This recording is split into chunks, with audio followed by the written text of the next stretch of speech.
don't start filming as soon as I press the button because then it's just like too much pressure. So we can talk for a while before I give the intro. Okay, perfect. What did you think about Patricia's crazy date? So Patricia and I have been friends since we were 15, so that's par for the course. Wow. That story is par for the course. But it was wild. Yeah, it was crazy. How, what kind of... Listen, the dating field is wild. Yeah, so I just feel feel you. like, but I at no point did I hear a 10 out of 10. So I feel like if you're gonna not have a home, there needs to be other areas that are 10 out of 10. He does have a home. It's a van. You don't have a traditional home. Okay, yes, you're a lawyer. You know it's a mobile home. Okay, there you go. So yes, if you don't have a mobile home, you got to hit it out of the park in all of the other areas. You would prefer for the home to not be on wheels. Listen, if it's like a vacation property in Muskoka on wheels, sure. Yeah. But you're just roughing into the public parks? No. Imagine the guy's actually like filthy rich. It could possibly And he has multiple homes. He just like, his schedule is crazy and he gets tired and sleeps in his van. It could be. It's not even his van. It's his gardener's van. It could be. I doubt it, but it could be. See how easily manipulated I am? I'm like, he's nice. He has a six-pack. He's probably really disciplined. Okay. Anyways, hi guys. Welcome back to another episode of Inside Out Universe. I'm so glad you guys are back for another episode. Today I have a very special guest. I have my friend Tiffany.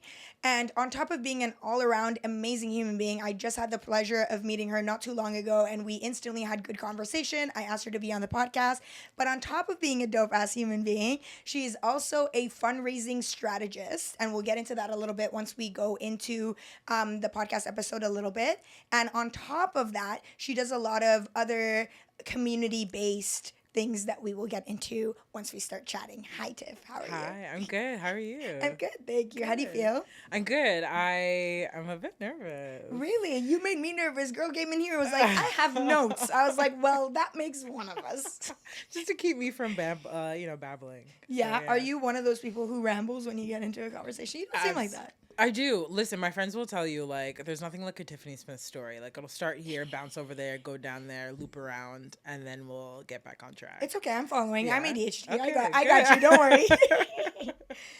Thank you so much for being on the podcast today. Yeah, of course. You look amazing. Thank you. Your fit is like such a millennial freaking vibe. I had to. It's dope. I love it. Thanks. Okay. So before I have some ideas of things that I want to pick your brain about. Okay. But before we get into any of that kind of stuff, I will say my podcast is a little bit more focused on who you are versus what you do. Okay. But because in your case, what you do is so closely tied to who you are, I would like to know a little bit about what you do, and I want the audience to know a little bit too. Okay. So can you give us a little brief synopsis of who you are and what you do? Yes. Ooh, okay. So I would say that I'm a multi-hyphenated person. Okay. Multi-hyphenate. So there's kind of two sides. There's my community building work and my artistic work. Community building, I help to connect changemakers with resources and strategic plans to bring their visions to life. Okay. So I work with artists, nonprofits, social enterprise, social entrepreneurs, to find funding and help bring their projects to life. And then on the creative end, I'm a storyteller. I'm mainly content creator. Content creator. Content creator has its own connotation, so I like to, and I feel like sometimes you miss the artistry. Yeah. That is part of creating content. And so I like to, call myself a storyteller that uses social media as a platform to connect with people. So, yeah. Okay. So tell us a little bit more about your community work. I'm excited for that. Yeah. So my community work, I like to think of myself as a human rights advocate. I have various layers of my identity that are connected to systemic oppression. I'm a Black woman. I'm an immigrant. And I come from, a working class family. And so I think for me, I have had experiences with disadvantage and how that can shape your life. And for me, my work is rooted in making life a little bit easier for those who have the chips stacked up against them, particularly Black folks and other racialized folks, Indigenous communities as well. And so started when I was young. I went to law school thinking that was the way that I was going to advance social justice and human rights. And I've been on a bit of a wild journey since then. And so went to law, did traditional kind of human rights advocacy work, research and writing and policy papers and that kind of advocacy. And then I pivoted to divine redirection. I got into philanthropy work. So I started working at a foundation.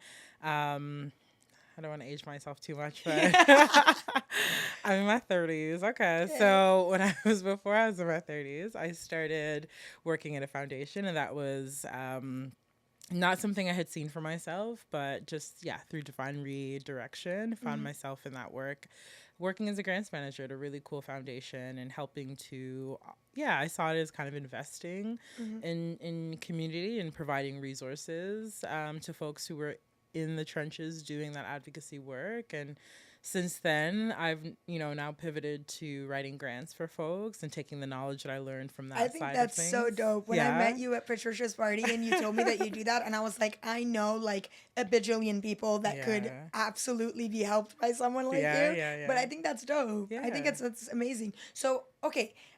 First of all, before I get into my questions, I am also an immigrant. Okay. Like my parents immigrated to Canada, like not like even that long ago.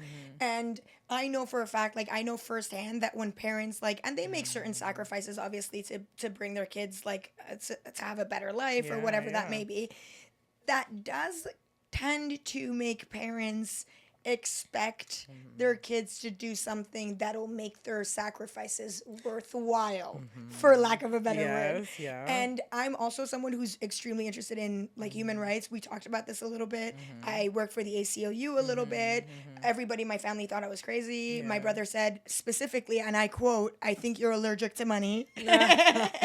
And being someone that likes things, wants to pursue something like human rights and something more like valuable and something of a higher, like, I don't know. It's just, I perceive it as like, it's a lot of people do certain things that'll benefit them and the people immediately around them. And then there's people who have bigger plans.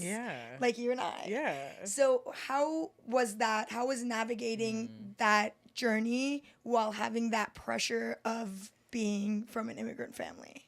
Oh, we're just getting into the big questions right off the jump. It's been challenging. I think it's been, I think for me, the first time I think in my life where I departed from my family's expectations.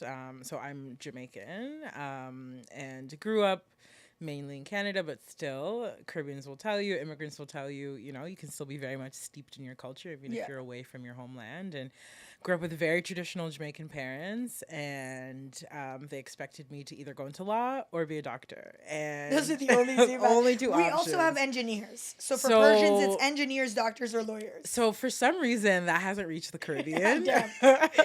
And it's literally just lawyer. I didn't think it could get any harder than the Persians, but damn. Right? And, math and science was never my portion in school. And so I've been humbled by many a science course in my life. And so I've always been an advocate. I've always been spicy. I'm the eldest, and I'm the only daughter. And I come from a long line of very spicy, powerful women. So from a young age, I was like, I know I want to do something that allows me to be a spokesperson for people or agitate or advocate against things that I see going wrong. And so law seemed to be natural. And so I kind of stuck on that path. My parents loved that, ate it up. Yes, our daughter's going to be a lawyer. She's going to go to law school. We're going to make a lot of money. And then I actually got into law school, and between the environment that I was in and how toxic it was, and like the overemphasis on money for the very first time, being in an environment where just the sheer cost of law school and tuition and the debt that you take on makes you focused on making it worthwhile, making it back. And so I was doing everything I was supposed to do. My parents were loving it, eating it up, until I went to law school, and I was like, I don't think this is for me. And I started questioning what could be for me. And luckily I went to, I did my undergrad in Ottawa, which is like just a super vibrant, hotspot of political activity. Oh, that's dope. Okay. Also, like, yeah, lots of privileged white kids getting, arrested at Yeah, yeah, yeah, protests. yeah. And like, yeah, Yeah. and I study political science um, and so by the time I got to law school, I was like, had been exposed to so many different ways to be an agent of change Yeah. that just doing it that traditional law way, I was like, maybe it's not for me. And so that was the first time that I rubbed up against friction with my parents. And yeah, just, I don't know if Persian parents are the same way, but they're very like no filter. Yeah, they yeah, don't for care sure. about your Oh, hell yeah. feelings. Like however it feels in their chest, it just blurts out. Yeah. There's no filtering and no consideration of your feelings. And yeah, I had to battle a lot in a time when I was trying to, figure out where I fit in and what impact looked like for me specifically. I had my parents being like, what are you going to do? You're throwing your life away. Like the comment that you made about the person saying that you're allergic to money. Like my mom said something similar to me. And it hurts, man. I don't know if they know this or not, but it hurts. It hurts. And like, you're already, for me, I was in an environment where I was experiencing that level of doubt and questioning from my peers who had all locked in to the conditioning and decided that they were going to do the traditional way. And here I was trying to be a change maker, trying to find a different way, getting slack and, side eye from my peers, facing the scary reality of like having this huge educational debt and not knowing how I'm going to pay that back. But then also, and then having my parents in the background being like, what are you doing? You're messing up. Where are you going? And not really seeing the value in the questioning. Mm-hmm. But I think that's where like that,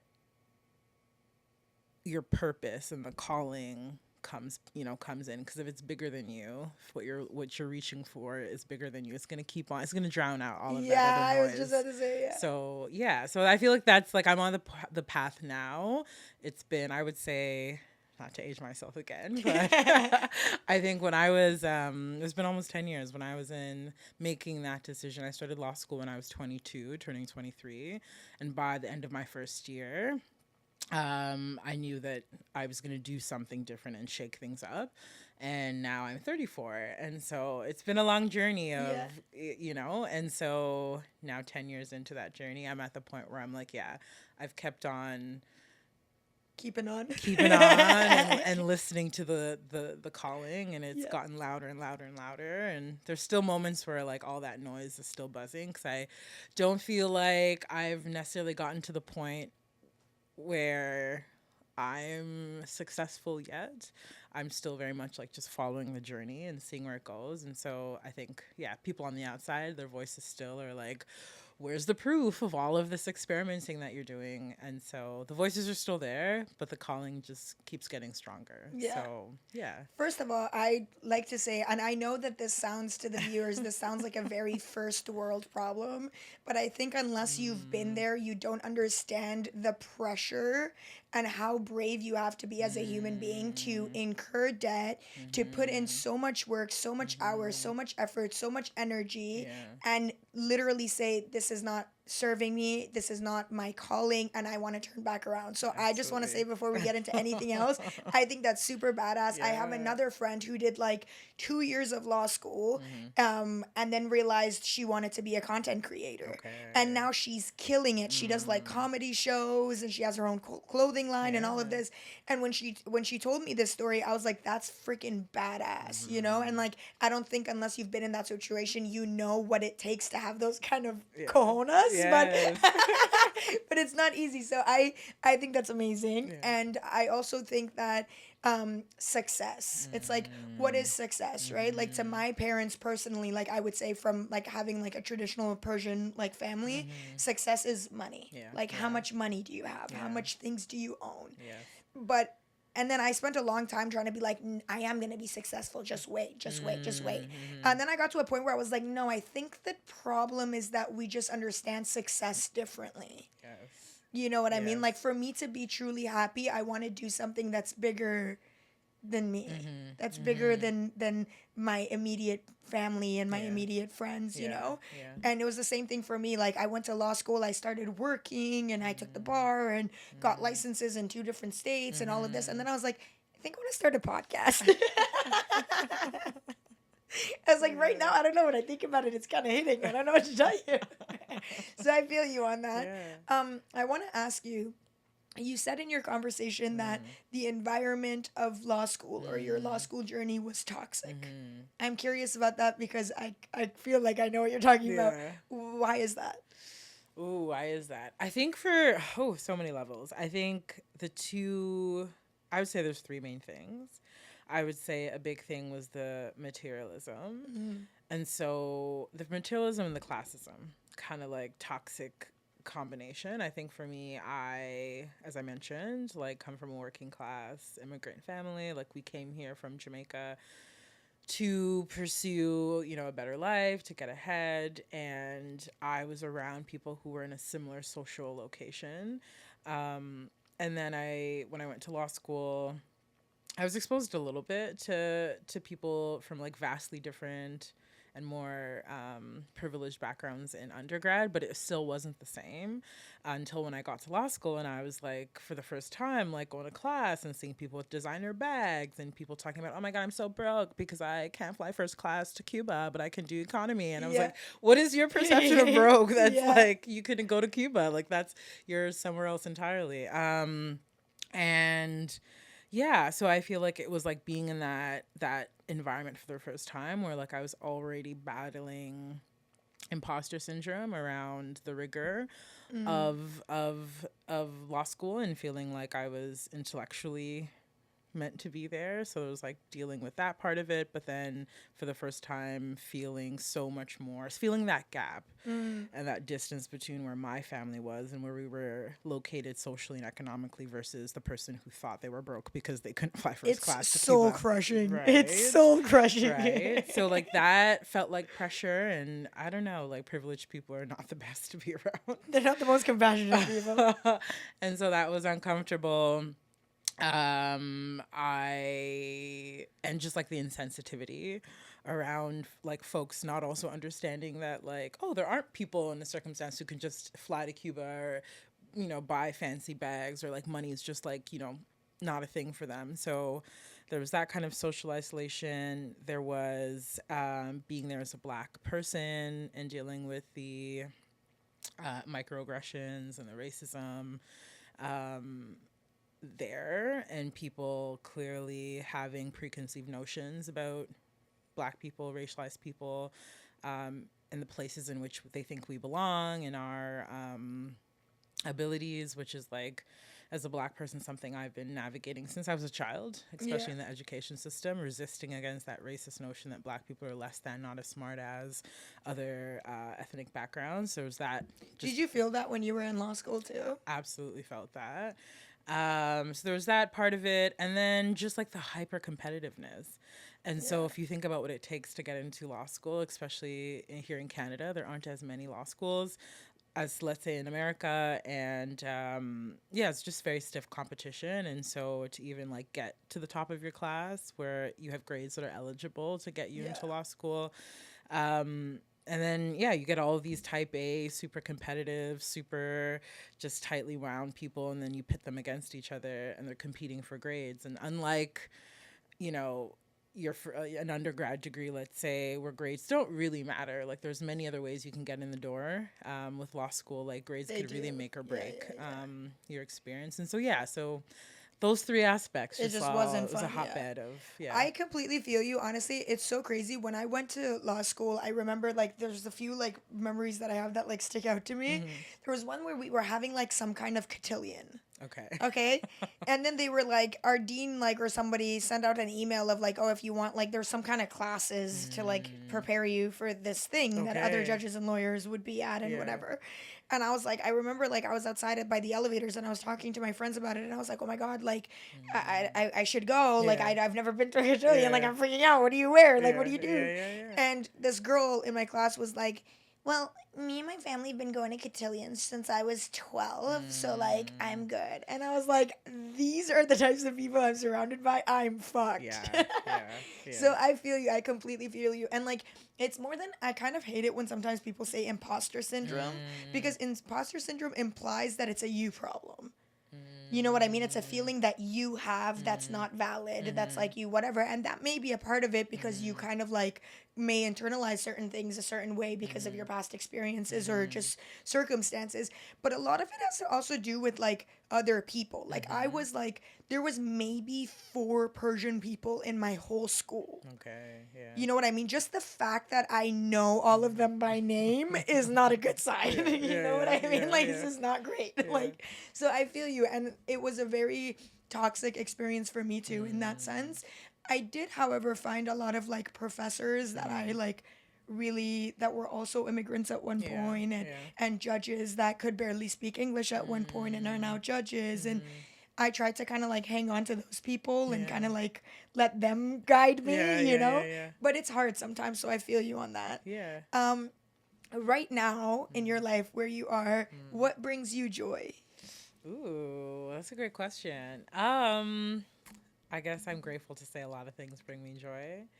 I think I was like, ooh, I got excited. I think that's an intentional practice. I'm like trying to ground myself in gratitude every day, and so thankfully this is top of mind because I am leaning into that. I think first and foremost, I'm really receiving a lot of joy from my loved ones, and so both family members and chosen family, friends. Like I'm going through a really interesting journey right now with entrepreneurship, and that's like the biggest challenge I've had to date. And my friends are the ones that are checking on me, making sure I like, you know, have fun things to do, make sure I got money in my pocket. Like, even before coming to this like podcast, I was so nervous about like losing my words, and one of my best friends was like called me and hyped me up and was like reminding me about who I am. And so I love that. that having those connections is bringing me a lot of joy, but also my work. Both my community work, my community building work, my creative work, which is its own form of community building. But I think I think I like to create and bring things to life from a space of intentionality and offering soul food back to my communities. And so I think in order to create what I want, I have to exist from like a centered space of like joy and happiness. And so in doing the work, I have to also work on keeping my energy right. And so it's kind of like a nice feedback loop that way. I love that. That's so awesome. I love that. But when I was so normally before I film these podcasts, I ask, like, I try not to plan anything, and my audience knows this because I like it to just be like raw and just the free flow, like vibe based conversation. But I do send out like a couple questions of like, hey, what do you want to talk about? What do you not want to talk about? And Tiff sent me some answers back, and some of them resonated with me, so I wanted to talk about. You said that you were very focused right now at this point in your life in being soft. And that resonates with me. Can you explain what you mean by that and how your journey's been? I think for me, being soft is super important as a Black person, as a Black woman especially, as an Afro-Caribbean woman especially. I think that the world, it happens, I think, both within our community and outside. The world places us in a box, and life requires us sometimes to have a strong back, you know? For sure. Just the casual misogyny, misogynoir that Black women, Black femmes have to deal with on a day-to-day basis is enough to crush your spirit. And so being strong is necessary for our survival, but I think it just gets tiring sometimes. Like, I am challenging myself to push past those perceptions or limiting beliefs or boxes that people put us in, and allowing myself to fall apart, allowing myself to ask for help, allowing myself to not be forced to be in the position of savior, or the strong one. So in a way, I think for me, being soft is choosing to live life on my own terms, demanding that others see me as a whole human, a multifaceted human, one that can fail sometimes, one that can fall apart, one that sometimes needs to be the one that is babied and saved, as opposed to, like, there's this I often hear in like political discourse, especially when it comes to American discourse, where they talk about, the Black women having to save the nation. And I feel like I feel that burden on an everyday, um, that expectation, that burden. A lot of the Black femmes in my life feel that. And so, yeah, it's just like resisting that. We're just like, I don't have to be the one to save you. Yeah. Sometimes you need to rally and save me. Yeah. So that's really what softness is about. Yeah. Is that. How does your mom, because I know that when we initially met, you told me a little bit about your mom and how Yeah. she's very, very strong woman. Yeah. How has your mom affected your mentality and like this journey for you? Ooh, oh man. I think it's so interesting. I tell everybody, like, my mother, I love her, I adore her.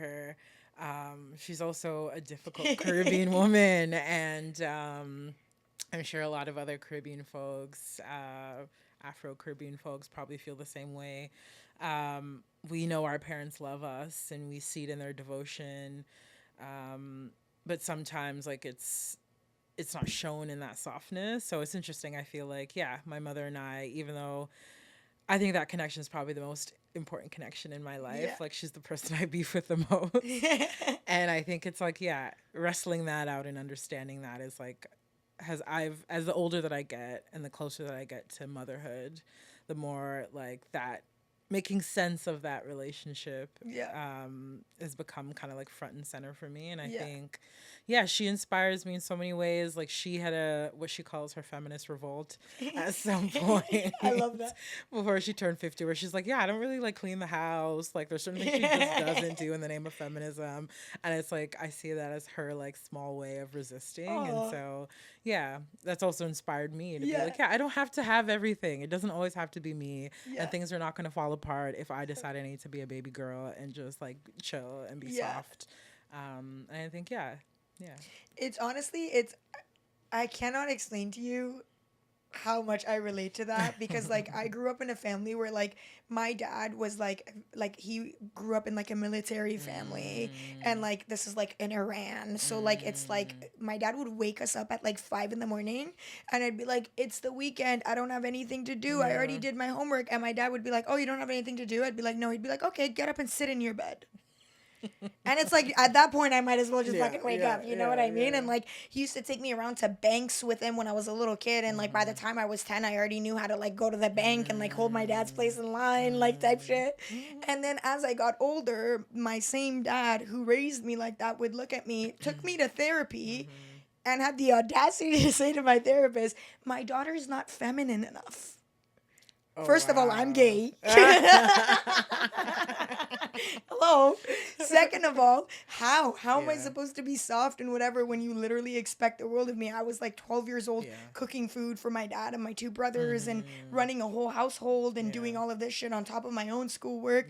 And it's the same thing in the world, you know? Like, you go to work as a woman, especially like when I used to work like traditional like law jobs, and you're dealing with guys all day and night and whatever, and you're just supposed to come home and like turn that off and go into like mom mode. Like, what the fuck do you guys think we're like superheroes? What the fuck is happening? Exactly.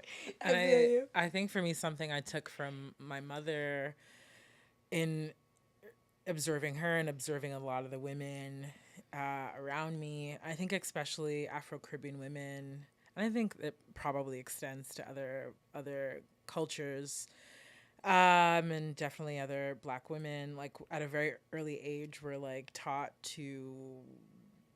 bred and conditioned to like serve the men around us, serve the men in our families, and just, as a Black woman, when you extend that further in society, like in our workplaces, we're the ones taking up extra projects or feeling like we have to prove our worth or our existence.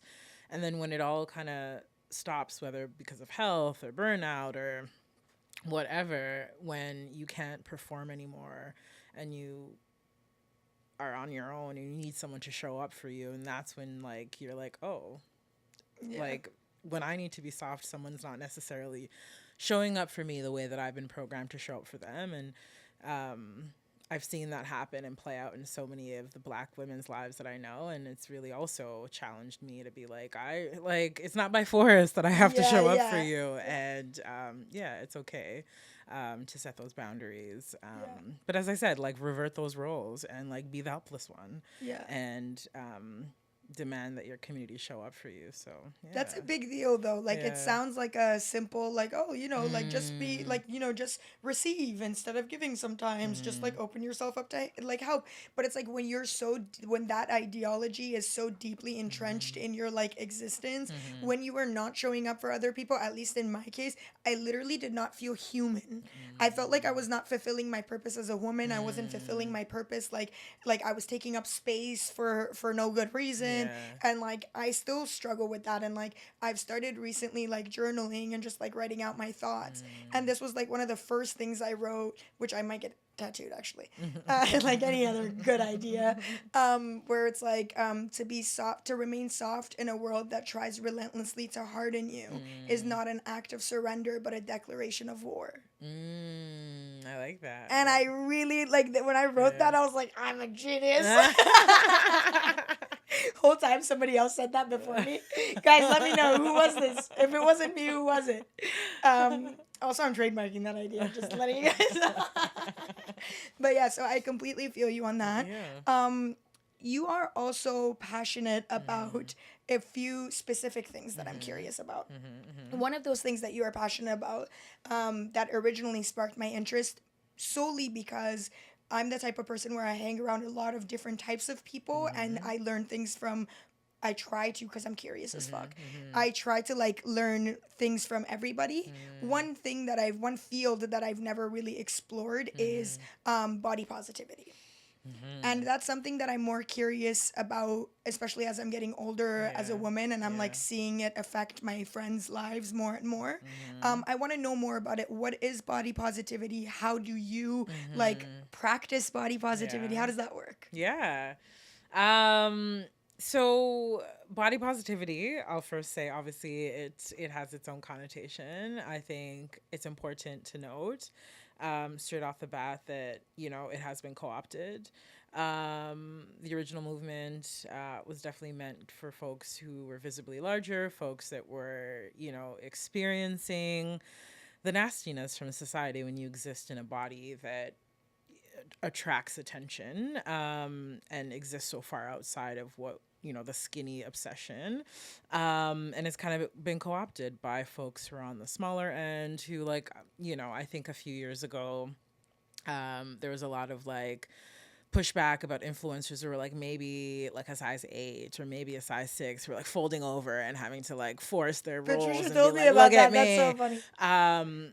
And a lot of that foolishness, it was started as something that was meant to center the voices and experiences of Black folks and racialized folks, and as many things, many movements, it was co-opted by thinner white folks or white passing folks. So, and even like, within the community there, we have to name and be upfront about the difference in experiences of folks who might be on the smaller end of plus size, maybe folks who are like a size 14 or a size 16, which is kind of like where I fall, or folks who are, maybe closer to a size 20 plus. And so all that to say, I just wanted to say all those things to enter into the conversation of body positivity. So I don't really use that term that necessarily because of all of those messy reasons, but the core of why I'm doing it is to like in service to my inner child. I grew up in the 90s, Y2K era, obsession with thinness. I spent so much of my life just feeling invisible, just picked over, relentless body shaming from like my family, formative experiences like being in school and dating and just feeling like I was always excluded from that because I fell a little bit outside of what, society was kind of telling all of us that we should look like, or even just experiences like, now because of, I guess the body positivity movement, there's a little bit more, there's not as much progress, but there's a little bit more options around clothing and size inclusivity. Like when I was in the 90s, I have so many experiences of my mother and I were both plus size for most of our lives, just like getting emotional in clothing store rooms because like we would see all these beautiful clothes, but then nothing would fit us. And or even just growing up before I was maybe 10, just like observing all the women around me just on some diet, constantly on a diet, constantly worrying about what, losing pounds or their proportions or, yeah. And I think that for me, yeah, I am still carrying around a lot of hurt, I think, from growing up in a society that hates big people, that hates fat people, that is like, the worst thing you can be, it seems sometimes, is to be fat or overweight. And so I know there are others who are carrying around similar experiences, similar pain, and I just want to do my part to try to create soul food, to create content, to facilitate conversations, to call out things that need to be called out, that make my inner child, feel better, but also in hopes that that work will then reach out to folks whose inner child or current version of themselves is maybe carrying around that hurt, just to resist. I think that I'm just tired of how plus size folks, fat folks are talked about, how they're treated. I think when I zoom out and talk to other folks and see how fat phobia is showing up in our lives, and troublingly how it's showing up in our love lives, or sometimes how our humanity is even questioned because of it. So that's the source. That's the kind of source that I pull from when I lean into this work, and it's really just in service of folks who might have been harmed or are currently being harmed by society's fat phobia. I can understand that. And I'm pretty sure, just based on the understanding that I have of Patricia's personality, I'm pretty sure she would be okay with this. And if she's not, I can always cut it out later. But she had an experience lately where she posted like pictures and like maybe like hashtagged it like body positivity or like something like that. And then, do you know about this? Yeah. And then somebody told her essentially that she's not basically fat enough to be a part of that movement. Yeah. And that movement was originated by, quote, this is exactly what she said, fat Black women. And that, she's tired of seeing these like thinner bodies, like whatever. And I'm bringing that up because that's kind of what you were saying. But it's in no way like your job to educate me, but since you are here on this podcast and I do have the privilege of talking to you and you do know about this, I am curious, and I think that some people could benefit from this. When I think of body positivity, I think of inclusion. Okay, yeah. I think of people being happy with the body that they're in. I think that, like bodies that are unconventional bodies, like being appreciated and, like loved and like, like displayed. And I'm okay with that. And that's what comes to my mind. I always think inclusion. But then when things like that happen, for me as an outsider, it completely delegitimizes the whole movement. Because in my eyes, I'm like, I thought it was about inclusion, first of all. Second of all, who's to decide who's fat or skinny enough? I could be like a very skinny person, but there's people in the world that are like bulimic, that like are the skinniest people in the world and don't perceive themselves that way, or vice versa. So who decides who's fat enough? And then also on top of that, a lot of things were originated by Black women. You know what I mean? So like now, like, and your previous conversation, you said, as a Black woman, I'm tired of always carrying the weight. So now there's other people who want to be a part of it and want to carry the weight. And it's like, can they not? I'm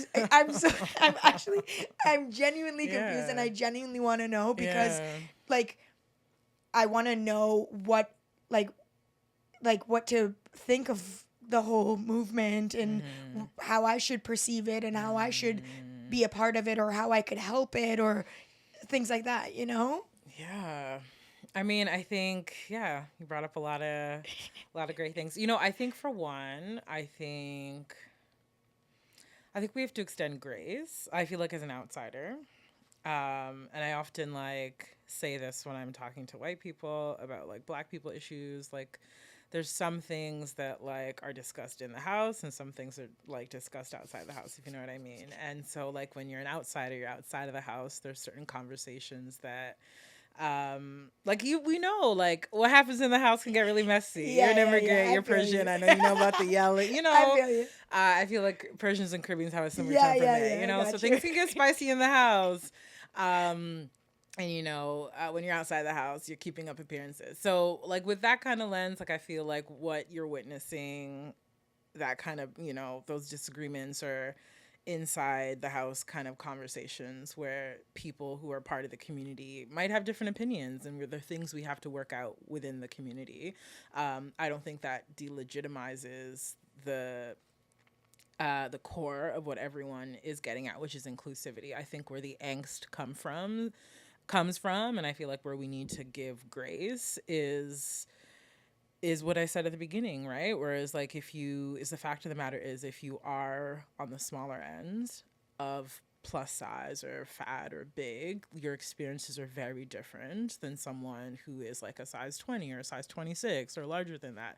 And I think that the angst around erasure is real. You know, as someone who, when I started, I've been creating content online about plus size body positivity, plus size advocacy since about like 2019. And when I started, I was like maybe like a size 18, 20.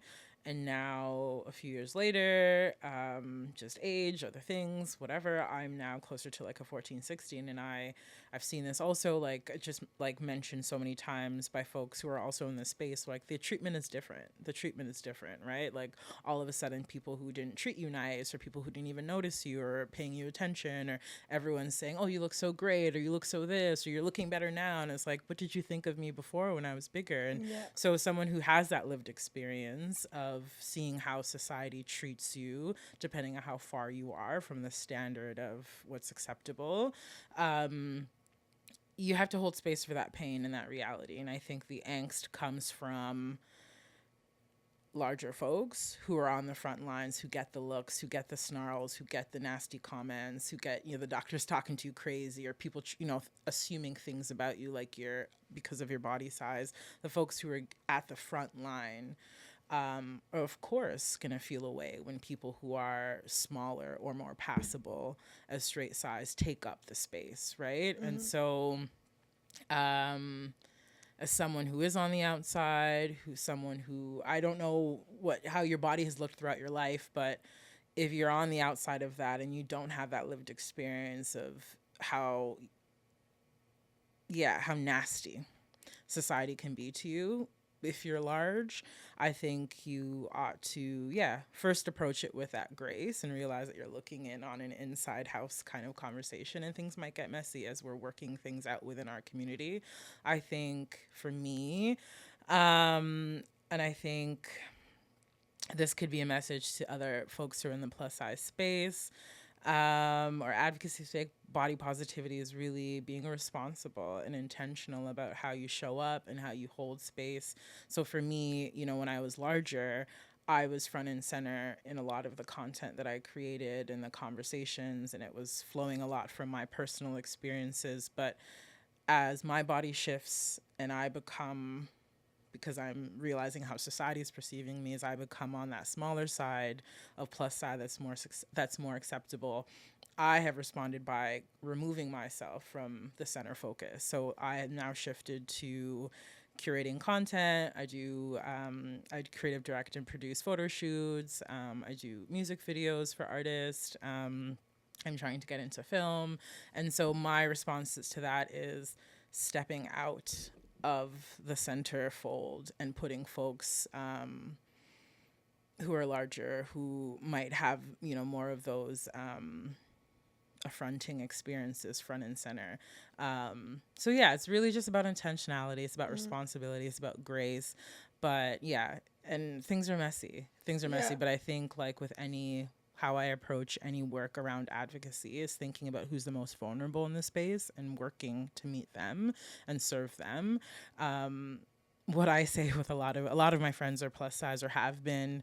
If you're plus size, you know, like your weight can yo-yo. So you know, maybe a few years you're in your slim thick era, and then maybe life could happen and you could be your big thick era. Yeah. I don't know, but I think, yeah, so I've been in that situation. A lot of my plus size friends have been, and what we joke about is that the most like damaging stuff that we see oftentimes comes from mid-sized women who are maybe like a size 6, size 8. They were always on the edge of being fat, and they were always afraid. They live in this fear of putting on the 10 pounds or putting on the 20 pounds that'll tip them into fat. And then once they do become big, so maybe you were skinny all along, and then you become 30 and your metabolism slows down and all that McDonald's catches up to you, right? Or you have a kid, or you're on medication and it changes the way your body holds weight, and all of a sudden you're in this new experience of being big, and you're spewing a lot of your self-hate out, and it's hitting other people.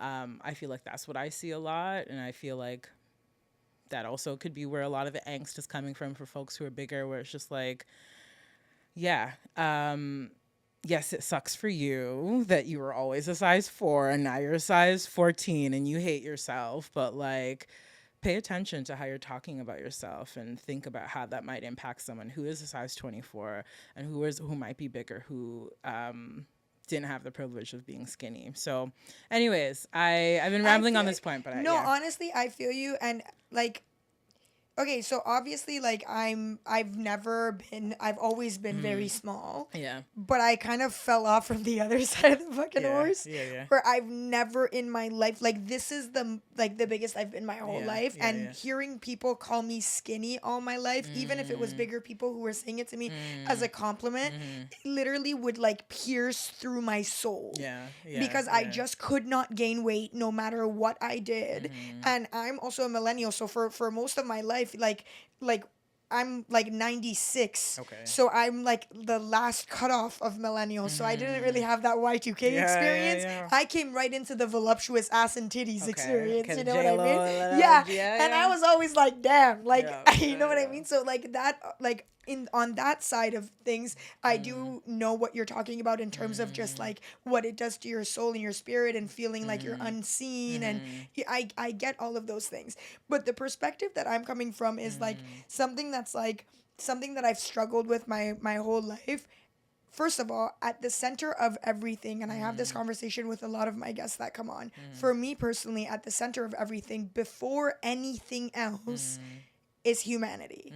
I don't care if it's a conversation about gender. I don't care if it's a conversation about race, if it's a conversation about anything. At the center of it, for me, it's humanity. I think everybody deserves respect. I think everybody deserves to be seen and heard and all of that.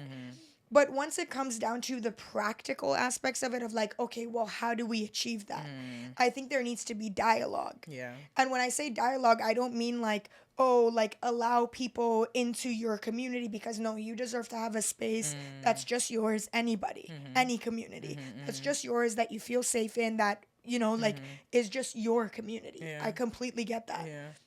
But if you want to eventually get to a point where a minority is no longer a minority and they're accepted by society and they're looked at, a bigger person is not looked at as any different than a smaller person, it's just different body shapes, then you have to kind of, practically speaking, you have to kind of let people in, and to kind of, the walls that you build to protect your community could kind of end up doing the opposite, where it's like now they're setting you too apart from the world, where it's like now other people can't relate to you. Now other people don't understand. Now other people are afraid to even ask or to want to help. I myself have had that impression a lot. I was always an advocate. I have the spirit of a lawyer, which is what brought me close to that. I've always wanted to advocate. But when I was in law school, anytime I wanted to advocate, it was like, shut up, don't ask questions, just agree. Right. You know what I mean? Shut up, don't ask questions. You're not big enough, you're not black enough, you're not whatever, just agree. You know what I mean? And I'm sure that if I heard what was happening, I would agree, because that is just my temperament, but that's not fair. Do you know what I mean? Like, it's not fair to expect people to embrace and to want to further your message and want to accept and do all of those things without letting them get close enough to you to understand you, to feel you, to connect with you. You know what I mean? So it seems kind of counterintuitive if the point is inclusion to exclude people. While I get what you're saying, like you need, when you're hurt, even as an individual, you need space. But practically speaking, eventually the walls have to come down so we can further this message and this movement and advocate and move forward and normalize. You know what I mean? Yeah. I mean, it's interesting because I feel like I take that point, and I think I hear that point often shared in several ways when it comes to allies who are not Black or not racialized, who want to come into the space. And I've just heard that similar context. And I think for me, it comes back to intentionality and how you enter in the space and what you're carrying into the space. And I think that once again, if you don't have that lived experience of that particular community, like, you do walk into that space like seeking permission to access, because this is not your lived experience. You're not carrying that pain. Like, just as, if I think about as a Black woman, and I think about my friends who are allies, or, being part of a movement that affects Black people and, people on the outside trying to come in, like, you are here to serve us.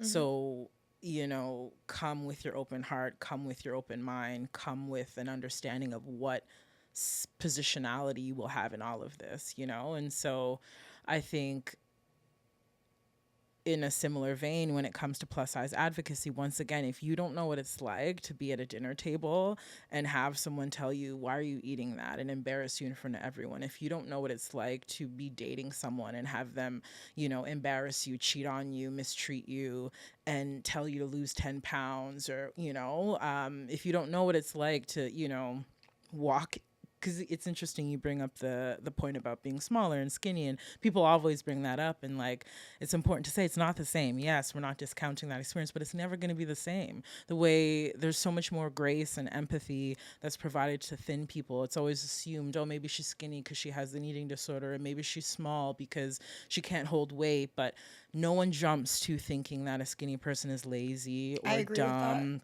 or less than. Or I see it all the time. Like, I see, as someone who, I love fashion, that's been my foray into creating as an artist, as an adult, and I see it all the time. Like, these women who look ill, they're so skinny they look ill, but somehow they've been elevated to the standard of what a dream woman is, what a muse is, right? But who do you see anyone treating, like, the few folks in positions that we see with a bigger body? Like, no one talks about a big body that way. It's, you're lazy, you're fat, you're this, or if you're curvaceous, you're promiscuous, like, you're deserving of less.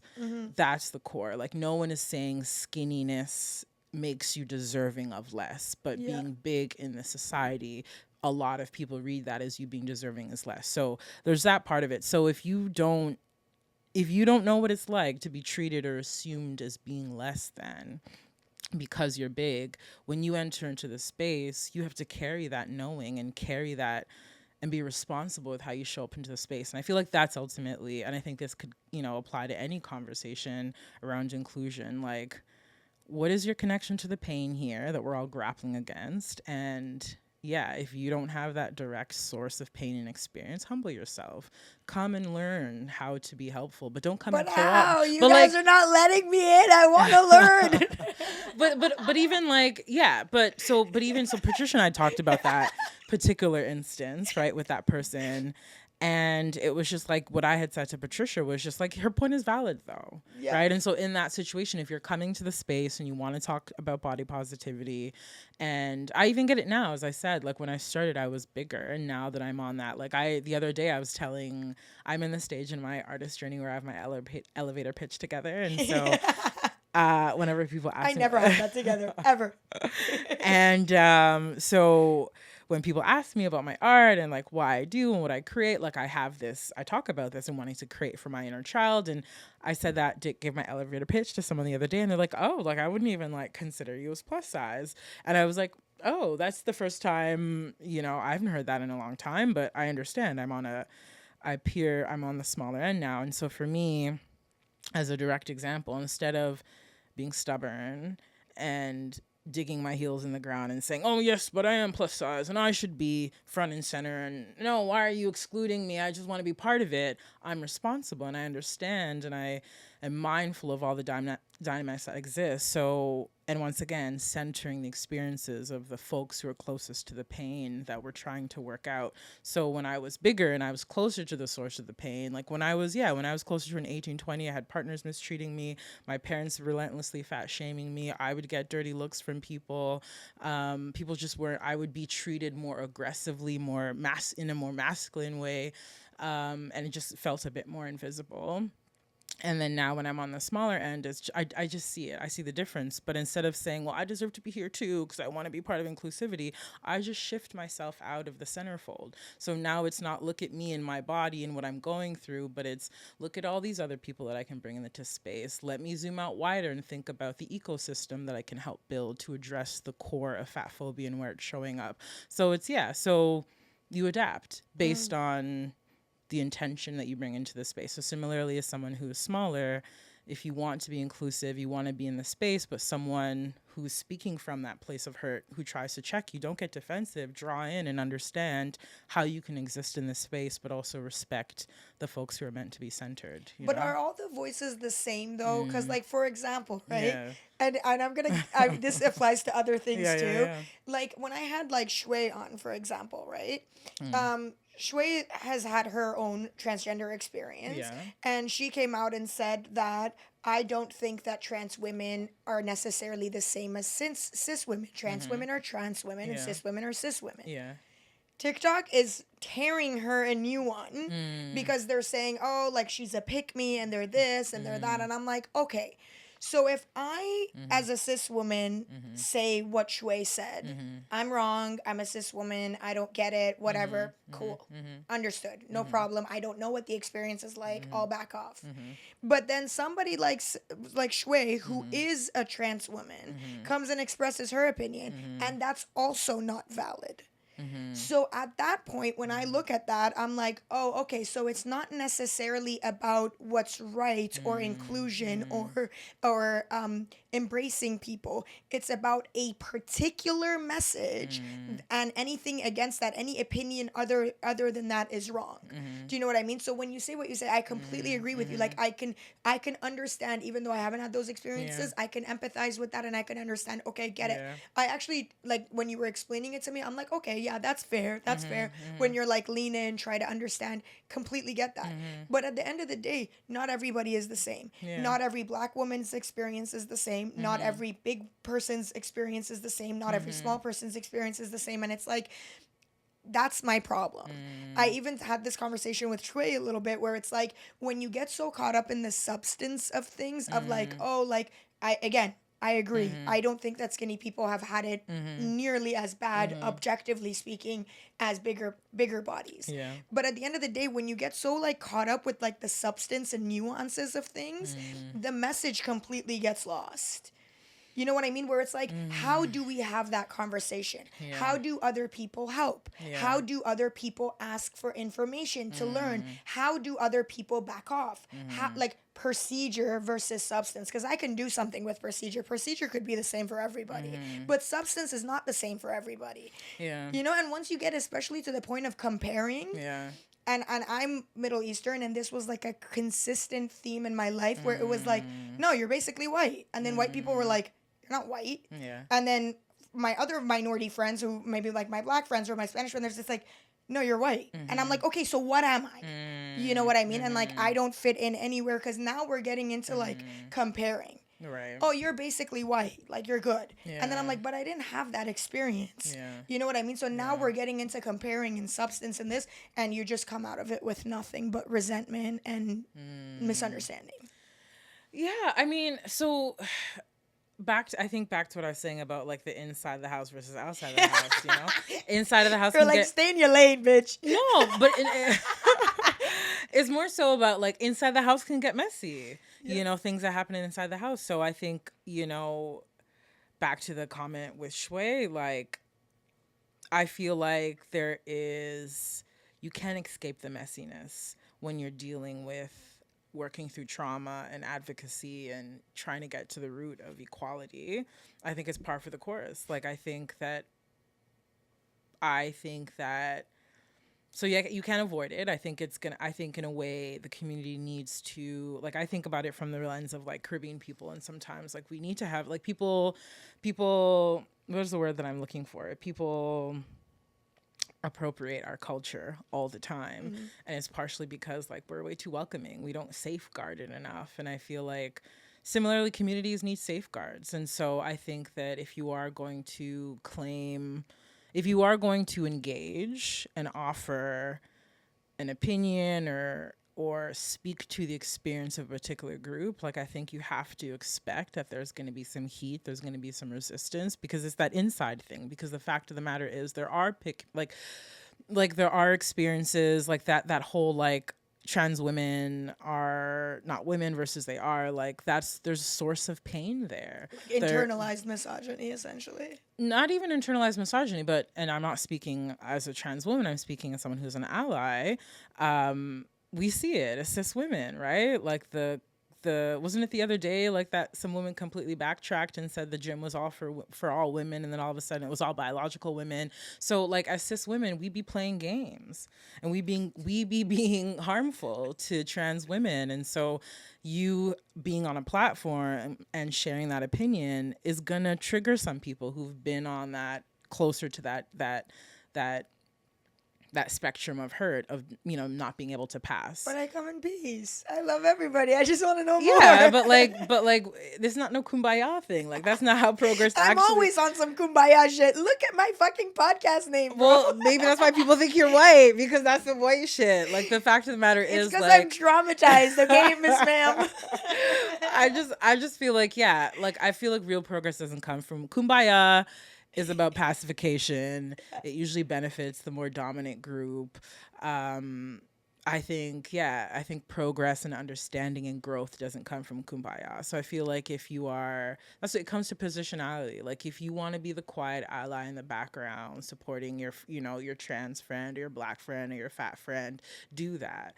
And, you know, let the people who you're allying for tell you how to show up for them. But if you're going to come now into the space of discourse and throw your opinion in, you have to be ready for a little struggle. And you have to be ready for the community to test you, to show what you really stand for. Because, yeah, in that situation where some people are pushing back, you can double down and say, this is what I meant. This is what we meant by this conversation. It's normal for, you know, if you're from a community, I'm speaking as a black woman, I'm highly distrustful of white people. I'm highly distrustful of other people of color who aren't black. How do you feel about Persians? I lump them in the same boats. Like Middle Eastern people, like, and this is someone I've lived in East Africa. I see how they treat black people like a second class of citizens. So, you know, I think, yeah, once again, being mindful of that group's pain. There's a lot of pain that trans women have to go through, that cis women put them through. And so, oh well, you decided to say something that could potentially hurt the community. You have to deal with the blowback. But if you're really an ally and you're really here for growth, you're gonna lean in. It might hurt, it might be uncomfortable, but you're gonna lean in. I leaned in. And so then there you go. I'm leaned in. Good. I'm there you leaned go. in. But you can't avoid the fire. But you can show up ready to prove to the community that you're here for real. Yeah. And if you are actually here for the community, then the work is worth it, and you'll be able to push through the fire and the inside house drama. Yeah. You know, because you want it to be inside the house, so deal with what's inside the house. I'm a citizen. I'm a citizen of the world. I love everybody. I come in peace. I'm here for purely educational and supportive situations.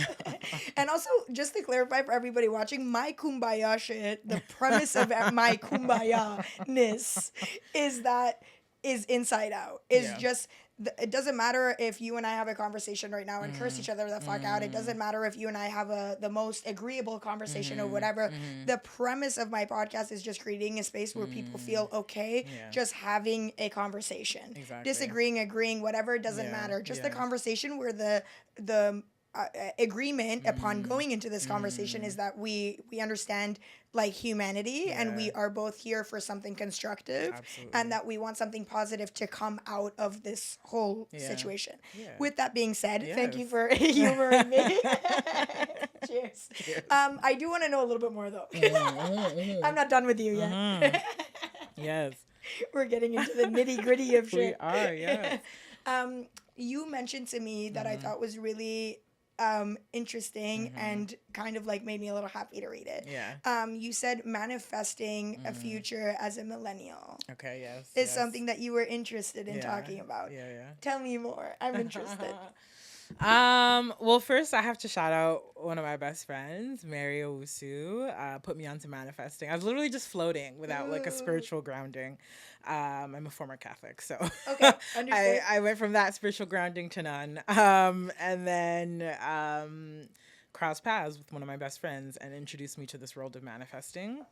And so for me, I think of it as like a framework for building out your dream life. I think for me as a millennial, I think we're the coolest generation ever, in my opinion. Like, we experienced life before the interwebs and after, and like we were actually outside living our childhoods, not glued to a screen and not having to do a full makeup beat at 14. Like, I'm scared thinking about some of my makeup looks I pulled in high school, but it was still cute. It was fine. I didn't have a full like beat down, for 8 o'clock class. So, the pressure's different. I think us millennials, we're just special. Yeah, I agree. Us 90s. I've shouted us out before on my podcast. But I think, I don't know. I think the younger, I don't know. When are the boundaries of millennials? Because I've been seeing some like 40-year-olds call themselves millennials. Is that a thing? I don't know. So I think the millennial cutoff is 1996, and it starts. I don't know where it starts, but it cuts off at 1996. But now I'm seeing some grown-ass people that are Gen Z. You see what I'm saying? Gen Z's grown now.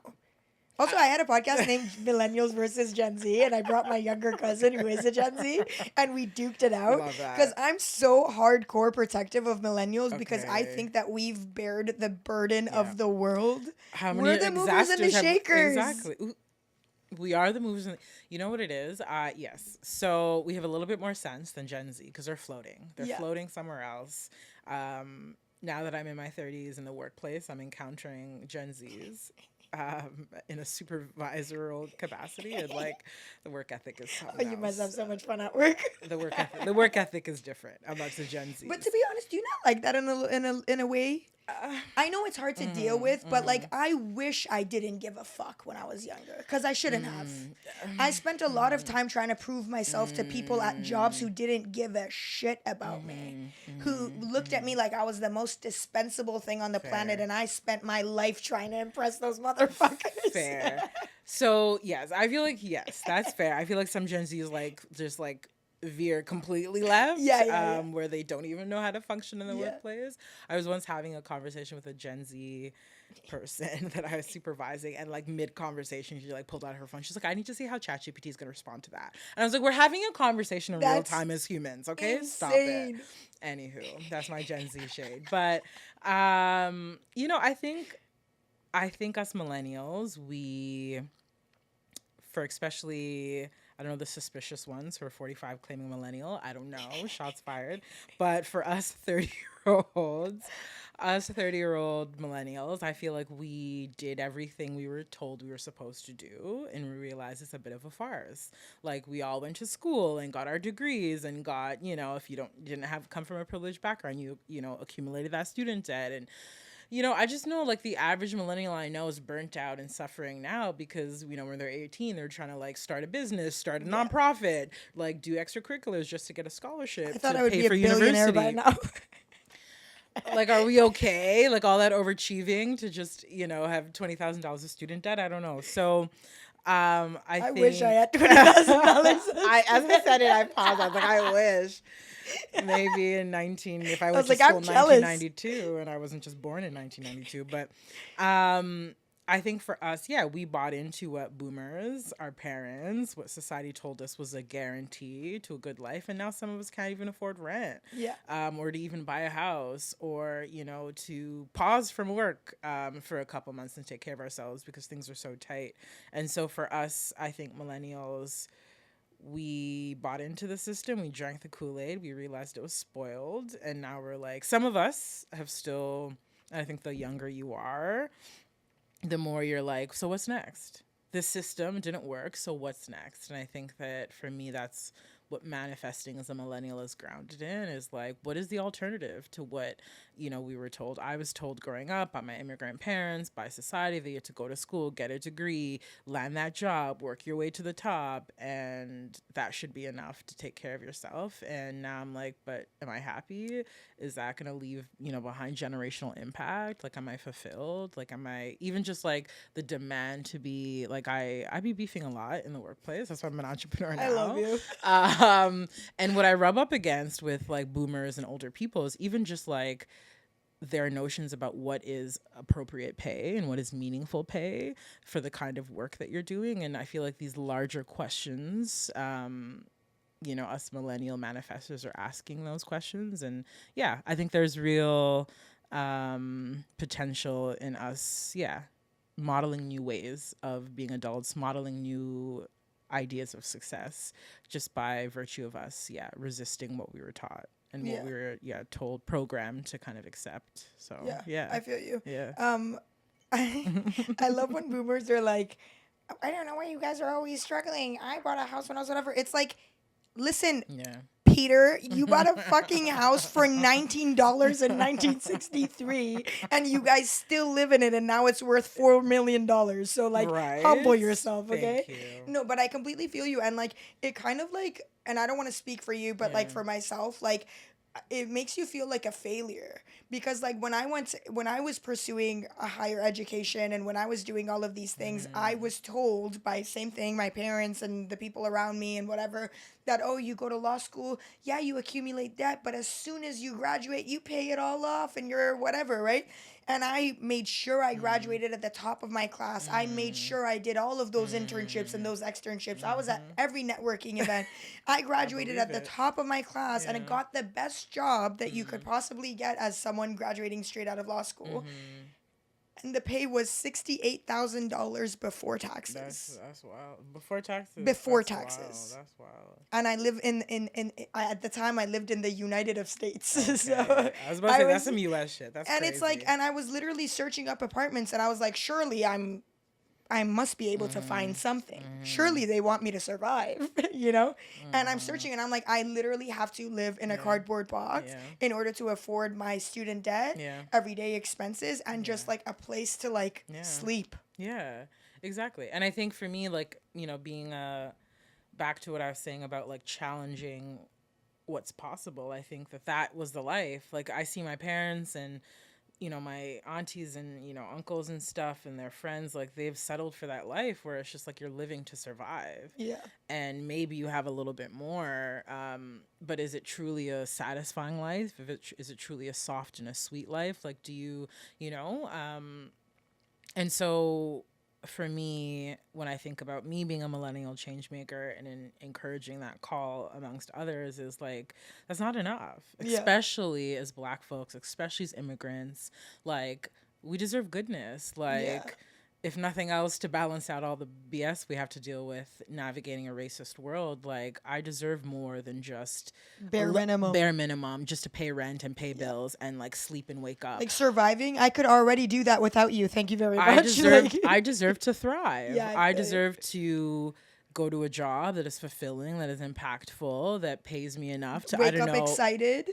But pays me enough to not even just like feed myself to keep myself alive, but I should be able to like take myself to the spa and have new experiences and exactly and thrive travel in this planet that God gave all of us. Holy fuck. You know what I mean? Buy myself a nice new book. I don't know, take myself on a nice trip, like really see the world, not just like home to work.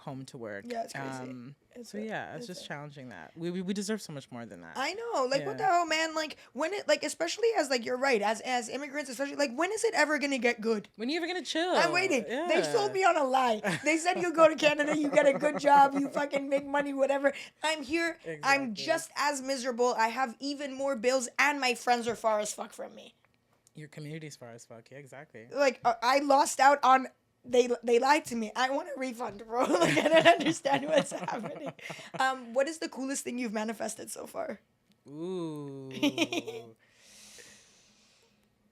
I gotta think about that. I feel like you've manifested some cool shit. I think okay. So coolest thing, I think. Yeah, you're right. I think I've manifested a lot of cool things. I would say probably one of the coolest things I manifested was my creative sabbatical. Okay. In 2023. So I feel like that was the start of a pretty, like, where I'm at right now, this journey that I'm at, this particular entrepreneurship phase in my life. So I was working at a job. So I'd moved back from living in East Africa, and I had found what I thought was like my dream law job. It was like law, close enough to the law, but I wasn't actually practicing. So I was working at a foundation that funds legal projects, and it was like the mix of all the things that I liked and then excluded all the things I didn't like about legal practice.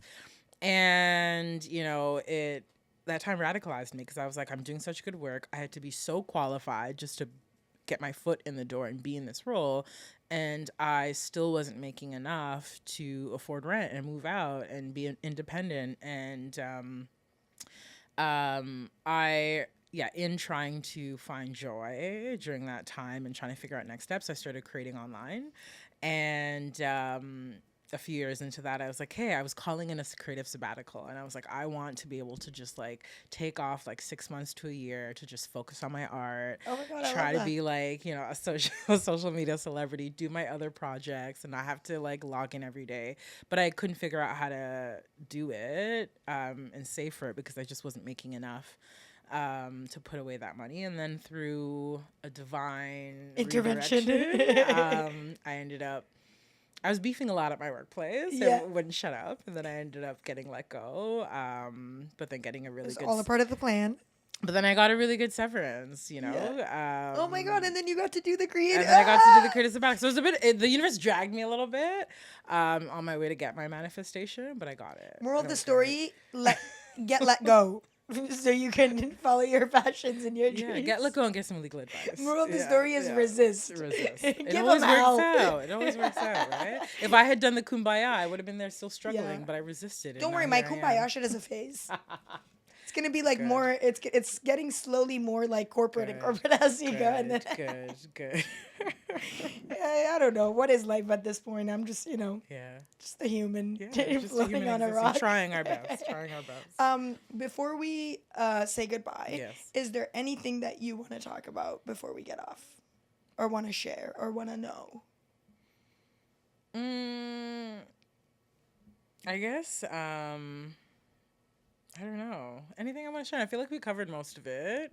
I loved what we talked about. I want to let my audience know that the reason I said this at the beginning of the podcast, the reason why I didn't want to focus too much on what Tiff did is because I wanted you guys to get a chance to know who she is and not really appreciate her for what she does, but who she is. Yes. But also I want you guys to know that what she does is very closely intertwined with what she does, which is like a very fortunate experience, in my opinion. Not too many people can say that nowadays. So if you guys are interested in grant writing, if you guys are interested in any of the community initiatives that she talked about, if you guys are just even interested in getting to know her and asking her questions about her journey, or any part of this podcast resonated with you guys, I am going to put Tiff's Instagram right here on the screen. It's right here. You can't see it, but it'll be. And you guys are more than welcome to follow her. And also, on top of that, I wanted to say thank you so much for being here. Yes. I honestly enjoyed this conversation very much. I'm sorry for being a little loud and a little annoying. I'm going to pull back on the kumbaya shit a little bit. And if you ever want to come back, I would love to have you here. Before we say bye, give the audience a little dime, a little something to carry with them. Oh, wow. I feel like you got lots. Give us something. God. A little dime. Oh, wow. Don't worry, I'll cut out the pause. So it Okay. looks like you were fast. Okay, a little dime. I would say, So, okay, so I think for me, as I think social media is so interesting. I think it, in one way, has been empowering because it's created space, for people to create their own platforms and just talk about what they want to talk about and not be censored and create, bring about change in their own way. But I also feel like it's also resulted in everyone, a bit of groupthink and everyone doing the same thing, thinking the same thing. And I think as a content creator or someone who's creating content online, telling stories online, a lot of my work is absorbing what's around me, taking inspiration from what's around me. And I'm just seeing so many people doing the same thing. I'll see like one Instagram video pop up and I think it's really cool. And then within the same week, I've seen 30 people do the exact same thing. And it's almost, even in just the short time that I've been online from like 2019 till now, and not super consistent throughout, but I've, been creating content. Like, I don't know, I think a lot of people are missing the why. And there's a lot of people who are chasing vanity metrics or, as I brought up the TikTok thing, because as I've been trying to intentionally grow on TikTok, the algorithm is listening to me. My phone is spying on me. So I'm getting a lot of content about how to go viral. And it's just like, I just see so many people begging and thirsting, like, please like my video so I could go viral. But it's like, why do you want to go viral? What is the point of your platform? What are you trying to share? Or even for folks who are, in everyday jobs, right? Just, those are also like, please kids, like, don't drop out of school and like to be a content creator, go get your degree and create content on the side. But even that, like, what is your why? I think we're all here for a short time. Our time is not, we don't know when our time is going to come. And I think, just ground yourself in what you want to leave behind for the short time you're here. I love that. So, yeah. Figure out what is the why and ground yourself. Yeah. And this is Tiffany Smith, ladies and gentlemen. I feel like Will Smith right now. Anyways, guys, thank you so much for watching. I love you guys. See you on the next episode. And don't forget to follow Tiff and keep up with her life and her TikTok journey to stardom. But love you guys. Bye. Bye. That was so fun.